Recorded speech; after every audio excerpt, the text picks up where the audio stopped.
Hello people, welcome to our YouTube channel Keerthi Srinivas. నాకైతే yesterday virtuals neuro hackathon నుంచి mail వచ్చింది exam అని. Yesterday నేనైతే ఎగ్జామ్ అయితే అటెంప్ట్ చేసిన.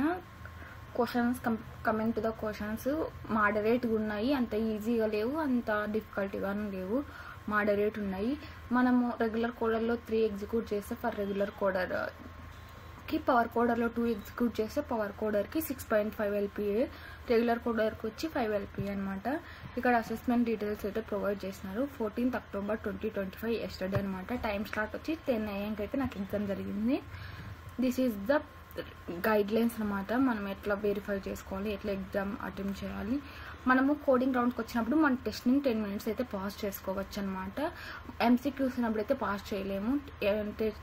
కోడింగ్ రౌండ్లో పాస్ చేసుకోవచ్చు.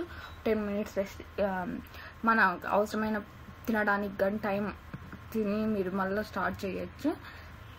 You are allowed to use the pass option only at the beginning of coding and power coding sections. Using it more than twice or at any other point during the test will lead to disqualification. And coding start చేసే ముందు కానీ power code తర్వాత కానీ అప్పుడు మనం pass చేయొచ్చు అనమాట. ఇక్కడ మనకి కొంచెం after passing you must resume and return to the page with in 10 minutes లోపు మనం మళ్ళీ అటెంప్ట్ చేయాలి. మనము అటెంప్ట్ చేయకపోకుంటే ఆటోమేటిక్గా సబ్మిట్ అవుతుంది. ఇది నాకు నేను ఎస్టర్డేస్ రిక్వైర్మెంట్ గురించి. ఎవరికైనా ఏమైనా డౌట్స్ ఉంటే కామెంట్ చేయండి. I clarify every doubt. అలాగే నెక్స్ట్ రౌండ్ మనం ఎలా క్లియర్ చేయాలని అయితే వీడియో చేస్తాను. Thank you for watching this video. Please do like, share and subscribe my YouTube channel.